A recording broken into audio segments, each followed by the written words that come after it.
참 좋은 날입니다. 어스틴 주님의 교회 매일 말씀 묵상에 오신 여러분을 환영합니다. 말씀을 통해 샘솟는 하나님의 은혜를 경험하시길 바랍니다. 오늘은 어제보다 더 행복한 하루가 될 것입니다.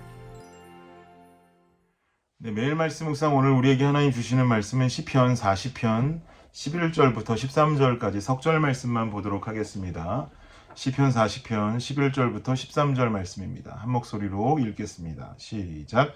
여호와여, 주의 긍휼을 내게서 거두지 마시고 주의 인자와 진리로 나를 항상 보호하소서. 수많은 재앙이 나를 둘러싸고 나의 죄악이 나를 덮침으로 우러러 볼 수도 없으며 죄가 나의 머리털보다 많음으로 내가 낙심하였음이니이다. 여호와여, 은총을 베푸사 나를 구원하소서. 여호와여, 속히 나를 도우소서. 아멘. 어제 말씀에 이어서 계속 시편 40편 말씀이 본문으로 주어지고 있습니다. 어저께의 말씀을 잠깐 돌아가 보면 1절과 2절에 이런 말씀이 기록되어져 있었습니다. 내가 여호와를 기다리고 기다렸더니 귀를 기울이사 나의 부르짖음을 들으셨도다. 나를 기가 막힐 웅덩이와 수렁에서 끌어올리시고 내 발을 반석 위에 두사 내 걸음을 견고하게 하셨도다. 여러분, 제가 읽어드린 이 말씀을 들으셨을 때 시편 기자는 현재 자신이 처한 어려움 속에서 이미 벗어난 상태 같습니까? 아니면 여전히 어려움 중에 갇혀있는 상태 같습니까? 다시 한번 이 말씀을 읽어드리면 하나님이 나의 기도를 들으셨고 나를 기가 막힐 웅덩이에서 건지셨다라고 말했습니다. 여러분 어떠십니까? 그러면 당연히 우리는 추측할 수 있기를 현재 시편 기자는 고통 중에 빠져있는 자신을 건지신 하나님을 찬양하고 있구나라고 우리는 당연히 짐작할 수 있을 것입니다. 그런데 오늘 본문이 되고 있는 12절과 13절 말씀을 다시 한번 보십시오. 함께 읽어보겠습니다. 시작. 수많은 재앙이 나를 둘러싸고 나의 죄악이 나를 덮침으로 우러러 볼 수도 없으며 죄가 나의 머리털보다 많음으로 내가 낙심하였음이니이다. 여호와여, 은총을 베푸사 나를 구원하소서. 여호와여, 속히 나를 도우소서라고 말하고 있습니다. 수많은 재앙이 나를 둘러싸고 있다. 뭔가 지금 또 다른 어려움에 빠졌는지, 다시 재앙이 자신을 둘러싸고 있고 자신은 고난 속에 빠져 있음을 고백하고 있습니다. 그리고 연이어서 하나님께 자신을 도와달라고 간청을 하고 있죠. 분명히 하나님의 도우심으로 어려움을 극복한 것처럼 보이던 사람이 또다시 어려움을 토하고 있단 말입니다. 저는 이 장면을 보면서 이것이 바로 우리가 살아가는 삶의 이야기가 아닐까라고 생각해 보았습니다. 어려움이 지나면 천국이 올 것 같지만 실상은 그렇지 않지요. 어렵사리 산을 하나 넘으면 또 다른 산이 기다리고 있는 것이 우리네 인생의 모습 아니겠습니까? 우리는 얼마 전에 월드컵 최종 예선 마지막 경기 이전에 굉장히 절망의 마음을 가졌었습니다. 온 국민의 염원이었던 월드컵 16강에 올라가기 위해서는 최종 예선 마지막 경기를 꼭 승리로 장식해야만이 우리나라는 16강에 올라갈 수 있는 상태였습니다. 그런데 우리가 이때 이 마지막 경기를 치러야 될 상대가 어디였었죠? 그 상대가 포르투갈이었습니다. 이러니 우리 마음속에는 절망의 마음이 들 수밖에 없는 것이죠. 왜냐하면 이길 수가 없는 강팀이었기 때문입니다.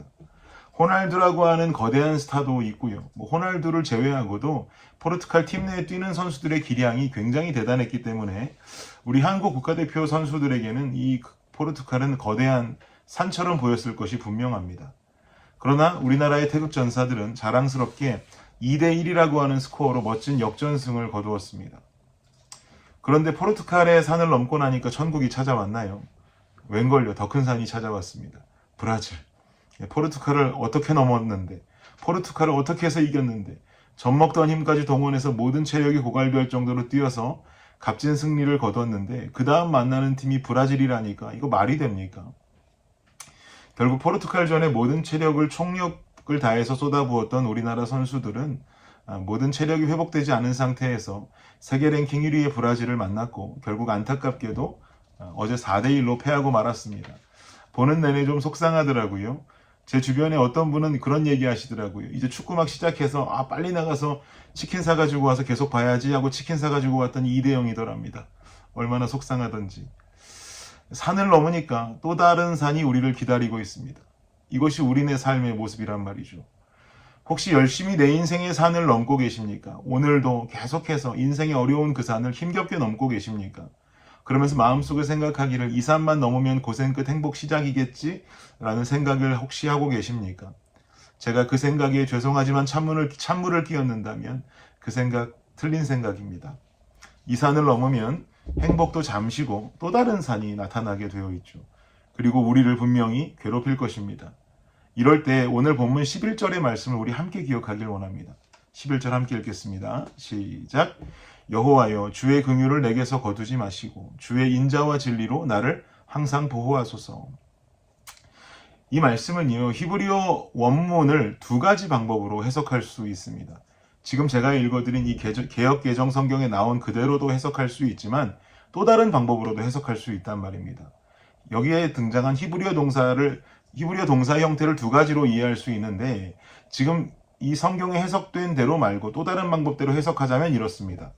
여호와여 주님은 내게서 긍휼을 거두지 않을 것입니다. 주님의 인자와 진리가 나를 보호할 것입니다. 라고 확신에 찬 고백으로 해석할 수가 있습니다. 저는 두 가지 해석 중에서 지금의 이 해석이 더욱 제 마음에 크게 와닿았습니다. 여호와여 주님은 내게서 긍휼을 거두지 않으실 것입니다. 주님의 인자와 진리가 나를 보호할 것입니다. 기존의 11절의 해석은 자신을 도와달라고 하는 하나님을 향한 청원의 요구로 해석이 되지만 제가 드린 이 해석의 의미는 하나님께서 나를 분명히 도우실 거야. 나를 분명히 지키실 것이야 라고 하는 확신의 고백이 담겨져 있단 말이죠. 그렇습니다. 우리의 삶이 힘들고 고단할 때 시편 기자의 이 고백을 함께 기억하기를 원합니다. 주님은 겨우겨우 한 산을 넘어서 힘이 빠질 대로 빠져있는 상태로 그 다음 산을 향해서 어렵사리 걷고 있는 우리를 보실 때 분명히 긍휼한 마음으로 쳐다보실 것입니다. 그리고 우리를 바라보시는 하나님의 그 인자하심은 늘 나를 보호하실 것이 확실합니다. 가끔은 아이들을 키우면서 아이들의 학교 생활이 무척 궁금할 때가 있습니다. 저희 집 아이들이 다니는 학교에는 한국인 아이들이 우리 아이들 뿐이어서 그런지 늘 아이들 학교 보내고 나면 학교에서 혹시 애들이 눈치나 보고 생활하지는 않을까? 혹시 영어를 잘못 알아들어서 선생님 하시는 말씀에 엉뚱한 행동을 하지는 않을까? 아니면 우리 미국인 친구들에게 혹시 따돌림 받지는 않을까? 라고 염려될 때가 간혹 있습니다. 이런 염려는 저뿐만이 아니라 비슷한 연령대의 자녀를 키우시는 다른 가정의 부모님들께서도 동일하게 하시는 고민일 거라고 생각됩니다. 그래서 가끔 학교에서 어떤 행사를 하면 부모님들이 그 행사 참관을 할 수 있도록 초대되는 때가 있는데 웬만하면 그런 행사들의 아내와 함께 참석하려고 애씁니다. 학교에 가서 아이가 있는 반으로 들어가 보면 아빠 왔어 라고 말하기 이전에 그 아이를 바라보면 우리 아이는 굉장히 조용하게 앉아있는 모습을 볼 수 있습니다. 친구들과 왁자질걸 떠들고 있는 미국 아이들과는 다르게 뭔가 수줍은 모습으로 앉아있는 우리 아이들의 모습을 발견합니다. 그 모습을 보면 마음이 좀 짠하죠. 그런데 이렇게 수줍게 앉아있던 아이가 그 얼굴에 갑자기 웃음꽃이 피고 또 옆에 친구와 능숙하지는 않더라도 영어로 막 갑자기 말을 하면서 활발해지는 순간이 딱 보여질 때가 있습니다. 그 순간이 언제인 줄 아십니까? 바로 자기 반에 와 있는 엄마랑 저 아빠를 발견한 순간부터입니다. 갑자기 자기 편, 자신의 지원군이 나타났음을 확인한 것이죠. 그러니까 갑자기 수줍게 하고 있던 그 얼굴에 웃음꽃이 피고 또 갑자기 잘 말도 하지도 못하던 친구들이 갑자기 막 말을 하게 되는 용기를 갖게 되는 것입니다. 그러면서 활발함을 보이기 시작하죠. 여러분, 저는 이런 모습을 보면서 우리의 모습을 발견하기를 원합니다. 우리 삶에 나타나는 순간순간의 고난 속에 온전히 하나님 아버지를 바라볼 수 있는 시간을 갖기를 예수님의 이름으로 축복합니다. 그리고 마음속으로 외치는 겁니다. 주님은 내게서 긍휼을 절대로 거두지 않으실 것입니다. 주님의 인자와 진리가 나를 보호하실 것임을 확신합니다. 이 말인즉슨 주님은 내 편입니다. 주님은 내 아버지입니다라고 하는 자녀의 진심 어린 고백이 될 수 있는 것이죠.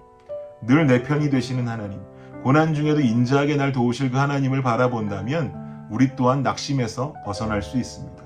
엄마 아빠를 보고는 갑자기 얼굴에 미소가 환해진 우리 아이들처럼 우리도 그 하나님을 바라볼 때 얼른 우리 얼굴에 있었던 수줍음이 아닌, 낭망이 아닌 미소를 되찾을 수 있게 될 것입니다. 왜냐하면 얼마 전에 힘겹게 넘어왔던 과거의 그 높은 산에서도 나와 함께 하셨던 하나님을 우리는 경험했기 때문입니다. 사랑하는 여러분, 깊은 웅덩이와 수렁에서 건져주시고 나의 발을 반석 위에 세우시사 나를 견고하게 하실 그 하나님이 내 어려움 속에 함께하고 계십니다. 내가 함께해달라고 간청해서 함께하고 계시는 것이 절대 아닙니다. 나를 죽기까지 사랑하신 하나님의 사랑으로 오늘도 주님은 나를 고와 같이 버리지 않으시고 함께 걷고 계시는 것이죠. 어려울수록 고난의 삶을 지날 때 더욱 말씀을 통해 이렇게 또 새벽에 기도하는 시간을 통해 또 찬양의 고백을 통해 하나님을 충분히 바라볼 수 있는 그 시간을 늘려나가시기를 바랍니다. 주님의 긍휼과 인자하심이 오늘의 산을 넘는 우리와 함께 할 것이고 그 산을 넘는다 해도 또 다시 찾아올 다른 산에서도 분명히 함께 하실 것입니다. 하나님과 함께 눈앞의 산을 힘있게 넘어갈 수 있는 저와 여러분이 되시기를 예수님의 이름으로 축복합니다. 기도하겠습니다. 하나님 감사합니다. 이 산을 넘으니 또 다른 산이 나옵니다. 분명히 천국일 줄 알았는데 천국이 아니라 또 고난이 찾아올 때면 낙심케 됩니다. 그러나 그때일수록 내 편 되시는 늘 나를 긍휼하게 바라보시고 나를 보호하시고 지키실 그 하나님 아버지를 바라보는 삶을 살기를 원합니다. 세상 속에 낭망하여 넘어지고 자빠지는 삶이 아닌 다시금 내 아버지 되신 주님 손을 굳건히 붙잡고 오늘도 주님과 함께 동행하며 결국은 삶 속의 승리를 경험하고 우리에게 어떤 산이 주어진다 할지라도 그 산을 넉넉히 넘어갈 수 있는 그 힘 하나님께서 허락하여 주시옵소서. 예수 그리스도 이름으로 기도드립니다. 아멘. 수요일 기도 제목으로 함께 기도하도록 하겠습니다. 교육부 사역을 위해서 기도해 주십시오. 온라인 영상이 아이들에게 효과적으로 전달되도록 사역자들과 선생님들이 영혼 사랑의 열정으로 섬기도록 기도해 주시기 바랍니다. 두 번째는 구역 예배를 위해서 기도해 주십시오.